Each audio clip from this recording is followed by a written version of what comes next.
folks what we've done so far. Hey, welcome back to Clever Name Garage. Today we're playing around with Jose's new ride. If you remember, before he had a retired police car, but it was an Impala. Chevy Impala is kind of boring. But we all know, and actually we haven't talked about the other ones, but this is his third Crown Vic police car. Where, and this is really, I think, let's face it, this is where his heart lies. Yeah. The other two, the first one I should have never got rid of.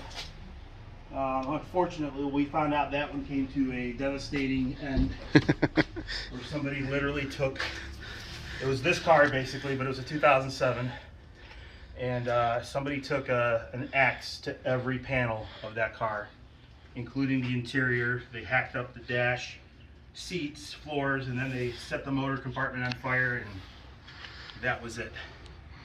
And then the 08 was it was just the wrong color. It was tan. It was a police interceptor, but it looked like Sheriff Buford T. Justice's car, and it just wasn't doing it for me. But overall, she's pretty clean. Not a ton of miles. Now, this is a 2011, 126,000 miles. It's got about, oh God, I think it's got 2,300 idle hours or something like that. Out of Citrus County, Florida. So, flew down last month, went and got it, brought it home, and now we're playing around with it. As you can imagine, years of overweight cops sitting in the driver's seat just killed the springs and everything. So the seat we're putting in is not perfect, but at least it's, you know, it's got these little tears here. Maybe we can figure out a way to get that fixed, but at least the springs aren't sagging and poking you in the ass. Yeah, the other one felt like you were sitting on like a bag of rocks. It was bad. And that's how I drove it back from Florida. That was brutal. Yeah, so we're doing that. Went to the junkyard the other day and picked up a center console out of a Explorer. That's going to go in. We meant to film that, but it was cold. It was cold. I didn't want to bother. We wanted to get in and get out as quickly as possible. So yeah, now we're going to clean this up a little bit. Oh, that's right. Put the stereo in. Yep. Replace the... And new speakers in the doors and back panel. That's right. Forgot about that. Changed the, upgraded the lens, the lens and bulb to LED. So it does work. Oh, battery's disconnected. So, right. Yeah, so we didn't blow out the the airbag in the seat. Yeah. Prematurely. We'll probably do that later on, just because it'll be fun. But yeah, this car had a full cage in it at one time. Had bars in the back window. Obviously, you can see the center console for the police equipment that's coming out. So. Yeah, overall a really nice car. And it drove back from Florida 1,350 miles, something like that. Yeah. No problems. Shiny paint. Hopefully in the next week or so we'll be heading to the boneyard to grab that push bar. That's right. Off of that 2009. Get that sandblasted, painted, installed on this one. And honestly, I think after that, that is it. I'm not doing anything else. I'm not going to do anything to the exhaust. Oh, no, I take that back. I'm doing a Marty tune by Moe's Speed Shop down in Dallas, Georgia. That will increase the horsepower to about 20, 25. But more importantly than that, it's going to make the car shift a lot better. It's going to increase the acceleration.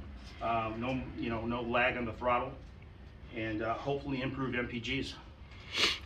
That little tuner I had on the Expedition or the Excursion made a huge difference to the way it shifted. I don't know if it gave it any more power out of that V10, but it certainly made a huge difference in the way it shifted. Yeah, I mean, I'm not going to race this car.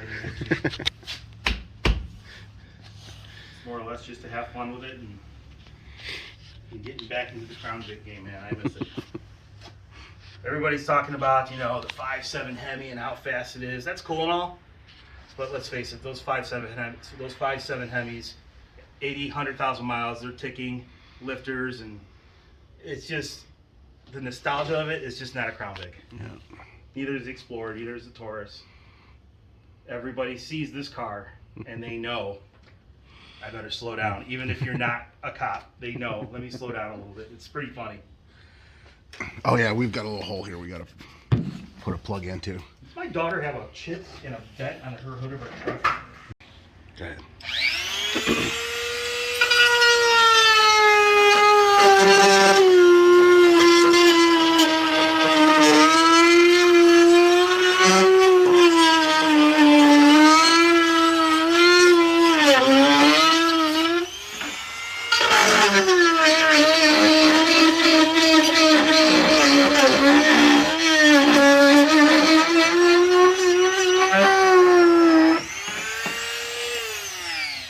Alright, so this is the console out of a 2003 Ford Explorer with the column shift. No center shift on the floor. It's a 4-door, not the Sport Track, or any of that shit. Right. Yeah, it'll be can be an XLS, XLT, as long as it's got the column shift and not the center floor, because otherwise you'll have a big hole in the middle of the column. So what you do is take this piece off here where the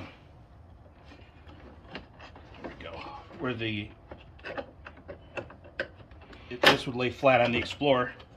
Cut that out, and basically you just want to have this like this. You want to have it to look like this, because if you keep this piece in the back like this, the center console is going to lean forward in the middle of the car.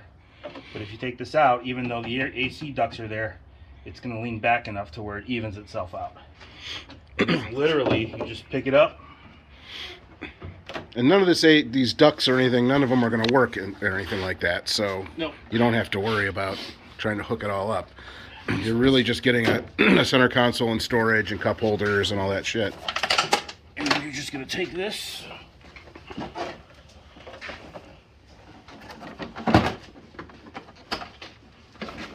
Let me go around the other side to get a better shot.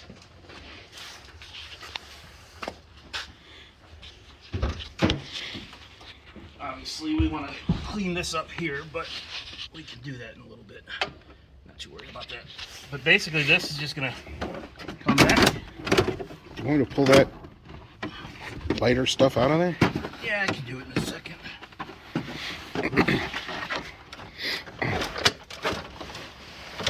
Again, it's a big honking piece. Not easy to just... So as you can see, some guys like to have this out. I don't, because at this point you don't need this. No, it's just a cup holder and... Yeah, you got cup holders right there. So, it's kind of crazy, but you would almost think that this was specifically made for a Crown Vic, but it's out of an Explorer. You just push that right up. There it goes. And that's it right there. And there's your center console. Yeah, and you can... I don't know if you'll be able to see that or not. Yeah, it's going to be hard to see because there's really no light in here, but even the rear passengers have There are cup holders cup there. holders. Again, you can take that duck out if you want, but I keep it in there. But yeah, I mean, this is so much better than having nothing. And for $23 at a pull-apart place, it took us, what, 5 minutes to get it out of the Explorer?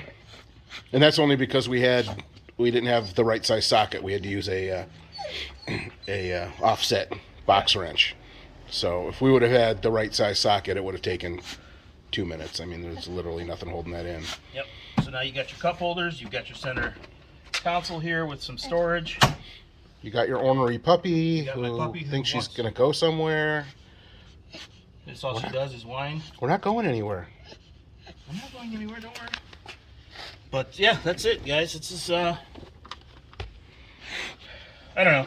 I'm not a fan of the Walmart ones or the AutoZone ones or even the Amazon ones. I've tried them all. And, you know, yeah, you are sitting up a little bit higher here. Look how much storage you have. And you could, that's the thing, if you wanted to, you could trim out some of that stuff and make it lower, make it perfect if you wanted to. It's not that hard to do. No. You're just cutting plastic. So, that's it, man. That's it. Just a couple minutes of cleaning up and trimming the Dremel or whatever you have. Obviously, Dremel makes it a lot easier, but got a dog that thinks she's gonna drive. Right, puppy? Right? And then that's it.